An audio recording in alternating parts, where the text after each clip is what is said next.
विशेषण। आओ पहचाने।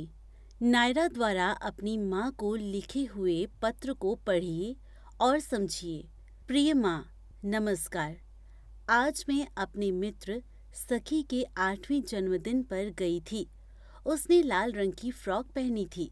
उसका घर गुब्बारों से सुंदर सजा था। उसके पिता ने उसे बड़ी सी साइकिल उपहार में दी। हम सभी ने चटपटी चाट खाई। उसकी मम्मी ने हमें 2-2 चॉकलेट दी। आज की पार्टी बड़ी ही मज़ेदार थी। माँ, आप भी मेरा जन्मदिन धूमधाम से मनाना। अच्छा, अब मैं पत्र समाप्त कर रही हूँ। आशा है पापा कुशल पूर्वक होंगे। आपकी नायरा। आओ जाने। नायरा द्वारा लिखे गए उपरोक्त पत्र में आपने देखा वह अपनी माँ से जन्मदिन में हुई धूमधाम के बारे में बता रही है। नायरा ने पत्र में जिन रंगीन शब्दों का प्रयोग किया है वे सारे शब्द गुण बता रहे हैं। कहने का तात्पर्य यह है कि जब किसी संज्ञा या सर्वनाम के गुणों की बात की जाए तो वह शब्द विशेषण कहलाता है। अर्थात संज्ञा या सर्वनाम की विशेषता बताने वाले को विशेषण कहते हैं। विशेषता बताने के भी कई प्रकार हैं। विशेषता बताने वाले शब्दों के अन्य उदाहरण: गुण, दयालु, अच्छा, बहादुर आदि। रंग, काला, गोरा, सांवला आदि। आकार, छोटा, बड़ा, ऊंचा, नीचा आदि। स्वाद, कड़वा, मीठा, खट्टा आदि। माप तौल, कम, ज्यादा, किलो, मीटर आदि। दोष, कायर, कठोर, बुरा आदि। रूप, सुंदर, कुरूप, मोहक आदि।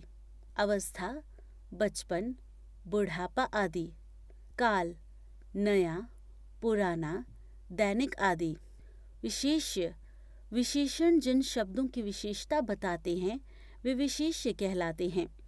विशेष्य शब्द विशेषण के पहले या बाद में भी आ सकता है, जैसे हरा पेड़, मीठे सेब। विशेषण के भेद। विशेषण के 4 भेद हैं: गुणवाचक विशेषण, संख्यावाचक विशेषण, परिमाणवाचक विशेषण, सार्वनामिक या संकेतवाचक विशेषण। गुणवाचक विशेषण जो विशेष शब्द, संज्ञा या सर्वनाम शब्दों के गुण, दोष, स्वभाव, रंग और आकार आदि के बारे में जानकारी देते हैं वे गुणवाचक विशेषण कहलाते हैं। जैसे काला घोड़ा दौड़ रहा है, निहारिका की आंखें सुंदर हैं। संख्यावाचक विशेषण जो विशेषण शब्द, संज्ञा या सर्वनाम की संख्या की जानकारी देते हैं वे संख्यावाचक विशेषण कहलाते हैं। जैसे कुछ बच्चे दौड़ रहे हैं, 2 बिल्लियां आपस में लड़ रही हैं। परिमाणवाचक विशेषण जो शब्द, संज्ञा या सर्वनाम की मात्रा, माप तौल बताते हैं उन्हें परिमाणवाचक विशेषण कहते हैं। जैसे थोड़ा दूध पी लो, पापा 2 मीटर कपड़ा बाजार से लाना है। सार्वनामिक यानी संकेतवाचक विशेषण जो सर्वनाम शब्द, संज्ञा से पहले लगकर उसकी विशेषता के बारे में जानकारी देते हैं उसे सार्वनामिक विशेषण कहते हैं। जैसे वह बंदर बड़ा शैतान है, यह मेज टूट गई है। सोचें और बताएं, विशेषण किसे कहते हैं? विशेष्य किसे कहते हैं? विशेषण के कितने भेद हैं? संख्यावाचक विशेषण का एक उदाहरण बताइए। हमने सीखा, संज्ञा या सर्वनाम की विशेषता बताने वाले शब्द विशेषण कहलाते हैं। विशेषण शब्द जिस शब्द की विशेषता बताते हैं उन्हें विशेष्य कहते हैं। विशेषण के 4 भेद हैं: गुणवाचक, संख्यावाचक, परिमाणवाचक, सार्वनामिक, संकेतवाचक विशेषण।